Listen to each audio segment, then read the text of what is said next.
Em nome do Pai, do Filho e do Espírito Santo. Amém. Programa de formação católica do dia 1º de outubro de 2025, quarta-feira. A parábola do samaritano.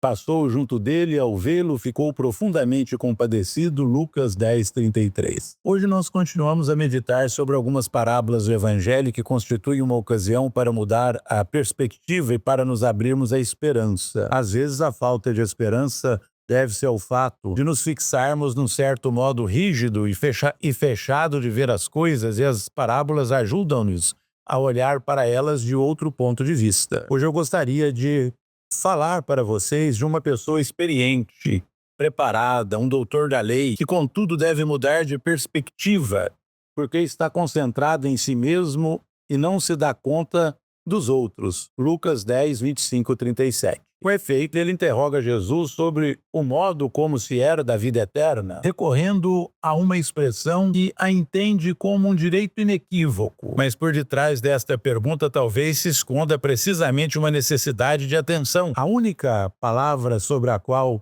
pede explicações a Jesus é o termo próximo, que literalmente significa aquele que está perto. Por isso Jesus narra uma parábola que é um caminho para transformar aquela interrogação para passar de quem ama a quem amou. A primeira é uma pergunta imatura, a segunda é a pergunta do adulto que compreendeu o sentido de sua vida. A primeira pergunta é a que pronunciamos quando nos colocamos num canto e esperamos. A segunda é a que nos impele a pôr-nos a caminho. Com efeito, a parábola que Jesus narra tem como cenário uma estrada, e é uma estrada difícil e impérvia, como a vida. A vida é uma estrada difícil e impérvia. É a estrada percorrida por um homem que desce de Jerusalém, a cidade na montanha, para Jericó, a cidade abaixo do nível do mar. Trata-se de uma imagem que prenuncia o que poderia acontecer. Efetivamente acontece que o homem é atacado, espancado, roubado e deixado meio morto. É a experiência que ocorre quando as situações, as pessoas, às vezes até aqueles a quem confiamos, nos tiram tudo e nos deixam no meio do caminho. No entanto, a vida é feita de encontros, e nestes encontros revelamos-nos pelo que somos. Encontramos-nos diante do outro, perante a sua fragilidade, a sua fraqueza, e podemos decidir o que fazer, cuidar dele ou fingir que nada aconteceu. Um sacerdote e um levita, isso mesmo. Um sacerdote e um levita descem por aquela mesma estrada. São pessoas que prestam serviço no Templo de Jerusalém, que habitam espaço sagrado. Todavia, a prática do culto não leva automaticamente a ser compreensivo, nem compassivo, nem misericordioso. Com efeito, antes de ser uma questão religiosa, a compaixão é uma questão de humanidade. Antes de sermos crentes, somos chamados a ser humanos. Podemos imaginar que depois de terem permanecido muito tempo em Jerusalém, o sacerdote e o levita têm pressa de voltar para casa. É precisamente a pressa tão presente na nossa vida que muitas vezes nos impede de sentir compaixão. Quem pensa que o seu percurso deve ter a prioridade não está disposto a parar por outra pessoa, mas eis que chega alguém que efetivamente é capaz de parar. Trata-se de um samaritano, portanto, de alguém que pertence a um povo desprezado, segundo a Reis 17.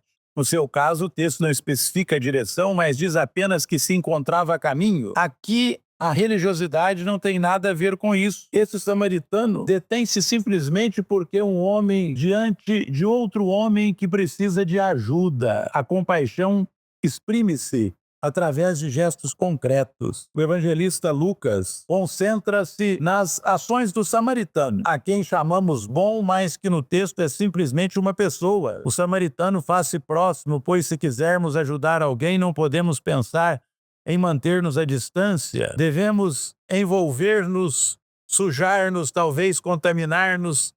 Faz curativos nas suas feridas depois de as ter limpado com azeite e vinho. Carrega-o na sua cavalgadura, isto é, responsabiliza-se por ele, pois só ajudamos verdadeiramente se estivermos dispostos a sentir o peso da dor do outro. Leva-o para uma hospedaria, onde gasta dinheiro, 2 denários, mais ou menos 2 dias de trabalho, e compromete-se a voltar e eventualmente a pagar mais, porque o outro não é um pacote a entregar, mas alguém de quem devemos cuidar. Queridos irmãos, quando também nós seremos capazes de interromper o nosso caminho e ter compaixão, quando compreendermos que o homem ferido ao longo da estrada representa cada um de nós, é então a recordação de todas as vezes que Jesus parou para cuidar de nós, tornar-nos-á mais capazes de compaixão. Portanto, oremos para poder crescer em humanidade, a fim de que as nossas relações sejam mais verdadeiras, mais ricas de compaixão. Peçamos ao coração de Cristo a graça de cada vez mais ter os seus próprios sentimentos e ajoelhar-se,